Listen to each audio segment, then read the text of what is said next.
My name's Christina, and this whole mess started way back when I was just 10 years old. That's when my parents got divorced. So I ended up staying with Mom. Dad moved into this tiny apartment across town, and suddenly everything was different. The house felt too quiet, and Mom was always stressed about money. She had to work extra shifts at the hospital where she was a nurse, and I spent a lot of time at my grandpa's house after school. Grandpa was Mom's dad, and he was honestly the best. He lived in this old house that smelled like coffee and had these creaky wooden floors. He'd always make me hot chocolate and help me with homework. Sometimes he'd tell me stories about when Mom was little, and it made me feel better about everything falling apart at home. Now here's the thing about my dad, he wasn't paying child support. Instead of giving us money every month like he was supposed to, Dad made this deal with Mom. He said he'd pay for my college education when the time came. Mom agreed because she thought it would be better for me in the long run. The years went by, and I kept doing well in school. When I got to college, Dad paid for my first semester. Everything seemed fine. But then something weird happened right before my second semester. Dad started calling me less, and when I'd call him, he'd sound stressed. A few weeks later, I got a call that changed everything. I was in my dorm room when my phone rang. "Chris, we need to talk," Dad said, and I could hear the stress in his voice immediately. The company I invested most of my money in, it went bankrupt. I lost everything. I felt like someone had punched me in the stomach. "What do you mean, everything?" "I mean I can't pay for your next semester." "I'm sorry, kiddo, I know I promised, but this wasn't supposed to happen." When I hung up the phone, I cried for probably an hour.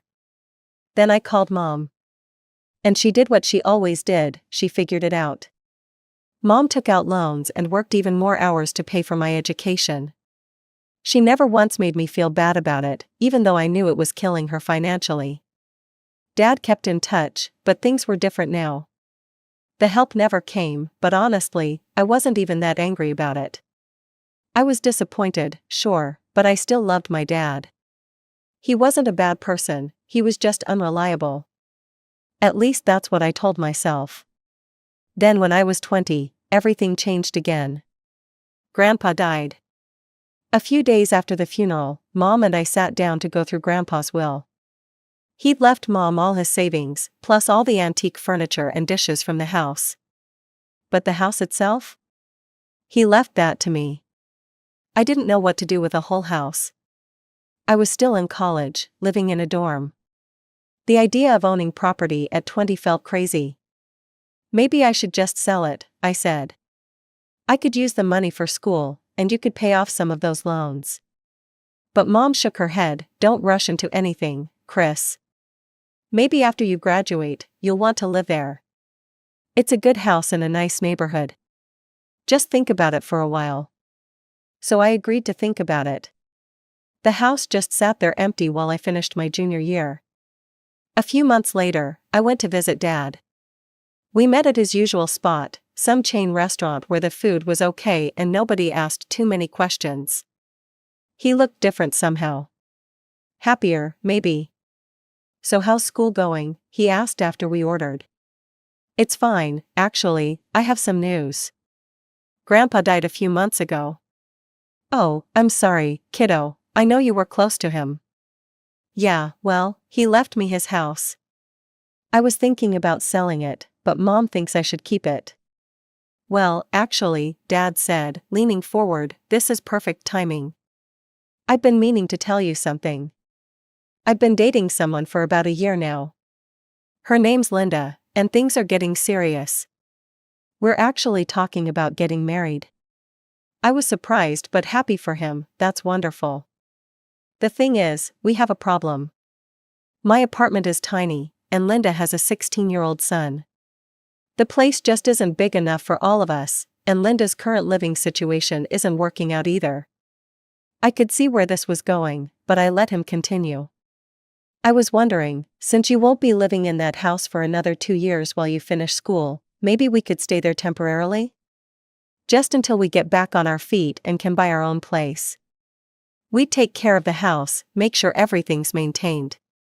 It would be good for everyone. I thought about it for a minute.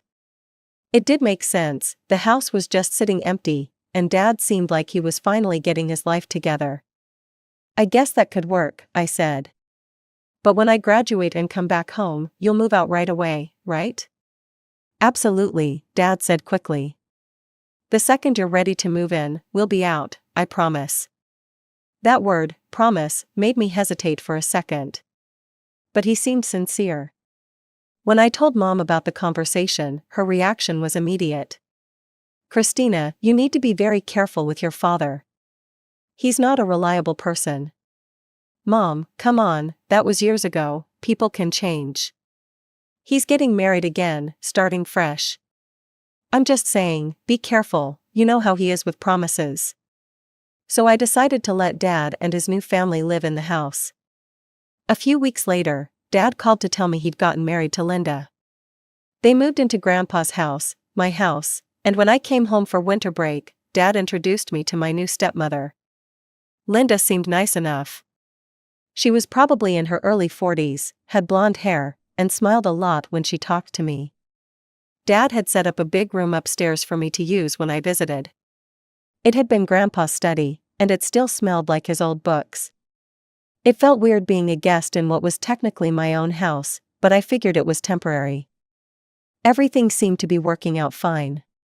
Dad looked happier than I'd seen him in years, and Linda was always polite to me. Her son was quiet and mostly stayed in his room when I visited. I thought maybe Mom had been wrong about Dad, maybe he really had changed. But then I started noticing little things. Small changes around the house that bothered me. The first time I really noticed something was wrong was during spring break of my senior year. I came home expecting to stay in my usual room, but when I got there, I found Linda's son Jake had basically taken it over. His stuff was everywhere, clothes on the floor, video game controllers on the desk, empty soda cans on the nightstand. I found Dad in the kitchen making coffee. Hey Dad, what's going on with my room? Jake's stuff is all over it. Dad looked uncomfortable. Oh, that, yeah, Jake's friends come over a lot to hang out, and his room is pretty small. They needed more space. I didn't want to make a big deal out of it, so I just moved my stuff to the guest room downstairs. But it bugged me. This was my house, even if I wasn't living in it yet. Over the next few visits, I noticed more changes. Linda had rearranged the living room furniture. Some of Grandpa's old pictures were gone from the walls, replaced with family photos that included Jake but not me. The kitchen had different dishes, Linda's dishes, not Grandpa's old ones that I remembered. The worst part was that Linda started acting different toward me. At first, she'd been so grateful and friendly. But now she seemed annoyed whenever I showed up. She wouldn't say anything directly, but I could feel it. Like when I'd come into the kitchen in the morning, she'd give me this look like I was interrupting something. Or she'd make breakfast for Dad and Jake but somehow forget to make enough for me. When I'd ask if there was more, she'd say something like, "Oh, I didn't know you were planning to eat with us. I only made enough for the family." The family. Like I wasn't part of it, even though it was my house. Dad never seemed to notice these little digs. He was always at work or busy with something else. And when I tried to talk to him about it, he'd just say Linda was stressed about work or that I was being too sensitive. By the time I graduated college, I was actually relieved that I wouldn't have to keep visiting. I got offered a good job in the next city over, about an hour away from home. The pay was decent, and honestly, I was excited to start my adult life somewhere fresh. When I called Dad to tell him about the job, he seemed happy for me. "That's great, Chris, I'm proud of you. Dad, you should probably start looking for a new place soon. I mean, I don't know how long I'll stay at this job, and I might want to move back home at some point." Of course, I've actually already started looking around. Don't worry about it. That made me feel better. Dad was keeping his word, just like he'd promised. A year went by, and I was doing well at my new job. I'd found a small apartment that I liked, and I was making friends with my coworkers. Life was good. I'd call Dad every few weeks to check in, and he always said the same thing, That he was still looking for a place but hadn't found the right one yet. Another year passed. I was getting a little impatient, but I tried to be understanding. I knew it was hard to find affordable housing, especially for a family of 3. And it wasn't like I needed the house right away. But then I started asking more direct questions. Dad, how's the house hunting going? It's been 3 years now. Yeah, I know, it's taking longer than expected. I'm still saving money for the down payment on a mortgage. How much have you saved so far? There was a pause. Listen, Chris, I don't want to get into the specifics right now. The important thing is I'm working on it. He immediately changed the subject after that, talking about the weather and asking about my job. But I could tell he was uncomfortable, something wasn't right. 3 more years passed, 6 years total since they'd moved into my house temporarily. I was 26 years old and had never even lived in my own house.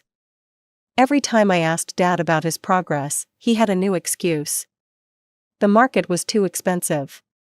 He hadn't saved enough money yet. They were waiting for Jake to graduate high school so they wouldn't have to change school districts. Jake needed to finish his senior year. Now Jake was starting college and they didn't want to move during his first semester. I was starting to feel like an idiot for believing him for so long. During this time, I wasn't visiting the house much anymore. When I did come home, I usually stayed with Mom. It just felt too uncomfortable staying at my own house where Linda clearly didn't want me around. She'd gotten even worse over the years, barely speaking to me when I showed up. The few times I did stay there, she'd act like I was some unwelcome guest who was imposing on their hospitality. Mom never said "I told you so," but I could see it in her eyes whenever I complained about the situation. Then something happened that changed everything. I got a phone call from a company back in my hometown. They'd heard about my work through some industry connections and wanted to offer me a position. The salary was almost double what I was making, and it was exactly the kind of job I'd been hoping to get someday. "We'd need you to start in about 6 weeks, the hiring manager said. Would that work for you? I looked around my little apartment. I'd been living here for 4 years, and while it was fine, it had never really felt like home. The idea of moving back to my hometown, being near Mom again, and finally getting to live in my own house was incredibly appealing. "Yes," I said, "that works perfectly." So I drove home without calling ahead. I wanted to see Dad's face when I told him the good news. I was actually feeling pretty generous about the whole thing. Maybe I'd even help them with moving expenses or give them an extra month to find the perfect place. I pulled into the driveway of my house and sat there for a minute, looking at the place where I was finally going to live. The yard looked different. Linda had planted some flowers that Grandpa never would have chosen, and there was a new mailbox. But it was still a beautiful house. I slid the key into the lock and tried to turn it. Nothing. I tried again, thinking maybe I was just rusty at using this particular lock. But the key wouldn't turn at all. It felt like it wasn't even the right key anymore. I knocked on the door, feeling weird about knocking on my own house. After a minute, I heard footsteps, and then the door opened. Linda stood there with the most annoyed expression I'd ever seen on her face. "Christina, what are you doing here?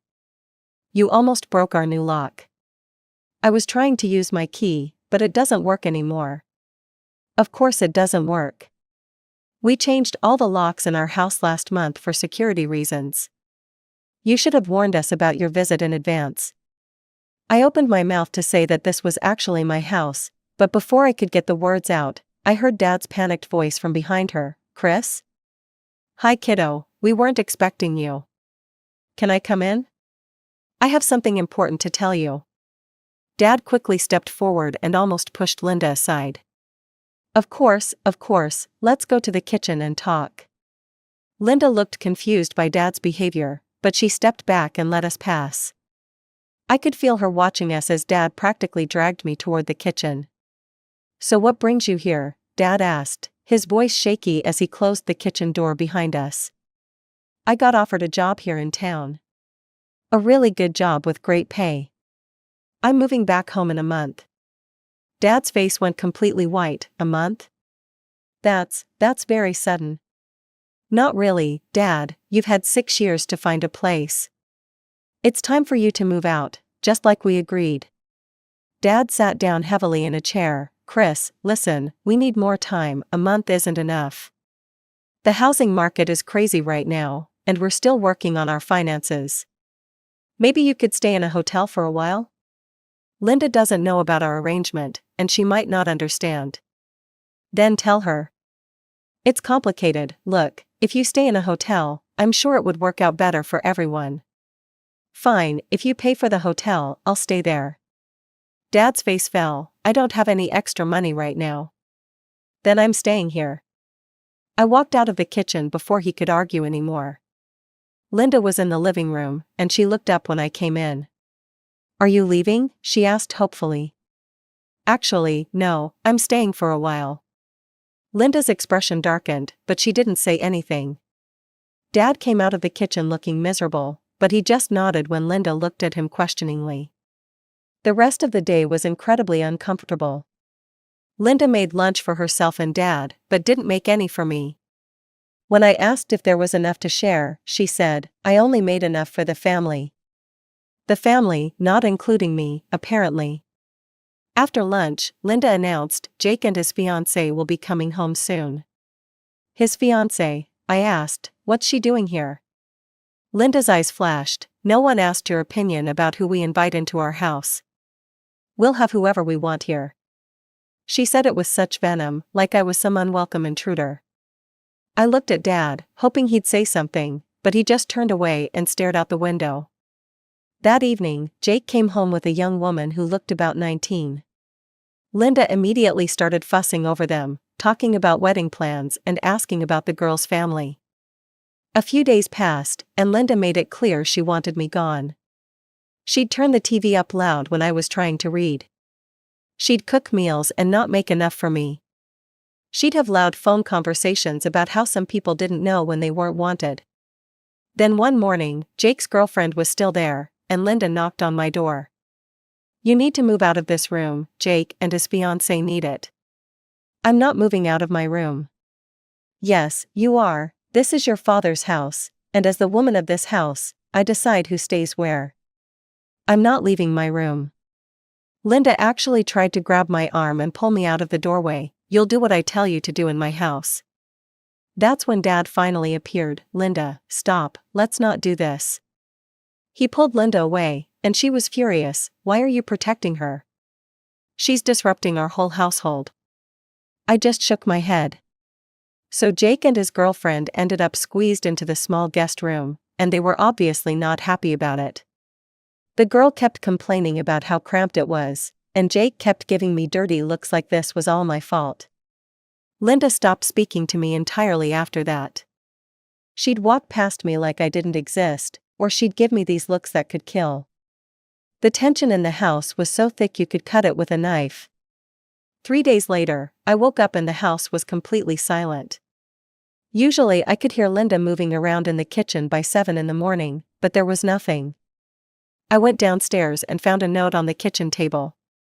Christina, we have gone to meet Jake's fiancée's parents for a week. While we are gone, you should pack your things and leave our house. Do not be here when we return. We don't care where you go, you can live in the trash with the homeless for all we care. Linda. I read the note 3 times before it sank in. I took a picture of it with my phone and immediately sent it to Dad, no response. I called him, straight to voicemail. I called again an hour later, still voicemail. I tried 5 more times throughout the day, nothing. Finally, I called Linda directly. What do you want? She answered on the first ring. I want you to explain this note you left. What's to explain? We're all tired of you living here like some kind of parasite. Your father is too nice to tell you himself, but I'm not. Excuse me? You heard me, you're a leech. You don't even have a job, and you've been living in our house for free for a month. We're done with it. Linda, you don't understand. I understand perfectly. You think because you're his daughter, you can just move in here and take over. Well, this is my house now, and you're not welcome. She hung up on me. I sat in the empty house, my house, and realized that everything Mom had warned me about was coming true. Dad wasn't just unreliable. He was a coward. And now I was going to have to fix this mess myself. I called Mom and told her everything. Every single detail about the note, the phone call, and how Dad was ignoring me completely. 2 hours later, Mom showed up with a determined look on her face that I hadn't seen since the divorce. "Where are all their things?" she asked. "Everywhere, their clothes, furniture, everything." "Good, let's pack it all up." We spent the next 4 hours going through the house and collecting every single item that belonged to Dad, Linda, and Jake. Clothes, personal items, electronics, even Linda's stupid decorative pillows. We packed everything into boxes and bags and carried it all out to the old barn behind the house. After we finished, Mom called a locksmith. "We need all the locks changed immediately." The guy came out that same afternoon and put in completely new locks throughout the house. Mom paid him in cash and made sure I got all the keys. "There," she said, handing me the key ring, "now it's really your house again." Mom left that evening, and I spent the night alone in my house for the first time ever. It felt strange but good. I walked around touching Grandpa's old furniture and looking at the places where his pictures used to hang. I was going to put everything back the way it was supposed to be. A week later, I heard a car pull into the driveway. I looked out the window and saw Dad, Linda, Jake, and his girlfriend all getting out with suitcases. Linda marched up to the front door and tried to use her key. Nothing happened. She tried again, jiggling the key and pushing on the door. Then she started knocking. "Christina, open this door right now." Dad tried his key next, same result. Then Linda started pounding on the door with her fists. "This is ridiculous, she's lost her mind, I'm calling the police." "Linda, calm down," Dad said, but his voice was shaky. "Calm down? Some psycho has changed the locks on our house. She's as crazy as her mother." That's when I decided I'd heard enough. I opened the door. Linda pushed past me and grabbed her suitcase from the porch. "I can't believe you had the nerve to change our locks." I grabbed the suitcase right back and threw it outside onto the lawn. "Hey," Linda screamed, "that's my stuff. And this is my house." "Your house? Are you insane? This is your father's house." "No, it's not." Linda turned to Dad, who was standing on the porch looking like he wanted to disappear into the ground. "Tell her, honey, tell her this is our house." Dad just stared at his shoes. "Tell her," Linda demanded. "Linda," Dad said quietly, "the house, it actually belongs to Christina. She inherited it from her grandfather. We've been living here temporarily." Linda's face went through about 5 different expressions before settling on pure rage. She slapped Dad across the face so hard the sound echoed across the yard. "You lied to me, for 6 years, you lied to me." "Linda, I can explain." "Explain what?" "That you've been lying about everything? That we've been living in your daughter's house this whole time?" Linda ran to her suitcase and started calling someone on her phone. "Yes, I need a truck, I need to move furniture immediately." Dad tried to approach me. "Please, just let me explain." "Explain what?" "How you lied to your wife for 6 years. How you tried to steal my house. How you ignored my calls when she told me to live in the trash." They spent the next few hours loading their stuff into the truck. Linda kept shooting murderous looks at both me and Dad. Jake and his girlfriend just looked confused and annoyed. When they finally drove away, I breathed a sigh of relief. 6 months later, I ran into Dad at the grocery store. He looked older and tired. "Hey kiddo," he said, "how are you doing?" "I'm fine, how's the apartment?" "It's okay, small, but we're managing." He paused. "Listen, I was wondering, maybe you'd consider giving us a loan? Just $150,000 for a down payment on a house. Linda's been talking about leaving me because she can't stand living in such a small place." I actually laughed out loud. I couldn't help it. "You want me to loan you $150,000? I know it sounds like a lot, but with your new job." Dad, you're completely insane. I'm desperate, Chris. Linda told everyone we know that she married me because I had a house, and now she feels humiliated. She's threatening to leave me. Then let her leave. I can't lose her too. Too? You didn't lose me, Dad, you threw me away. Dad looked hurt. Look, if you won't help me, then I'm going to call your mother and ask her for the money. I started laughing again. Seriously? You're going to call Mom for money? I'm desperate enough to try anything. Good luck with that. I walked away, still laughing.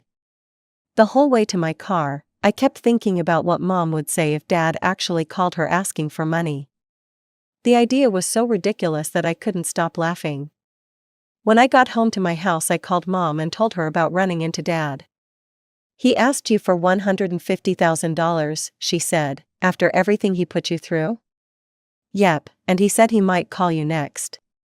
Oh, I hope he does, Mom said. I have been waiting years for that conversation. These days, I live quietly in Grandpa's house. I put all his pictures back on the walls and use his old dishes every day. The garden is beautiful again, and everything feels the way it's supposed to feel. I still talk to Mom all the time, and now I actually listen to her advice. She was right about Dad from the beginning. Some people never change.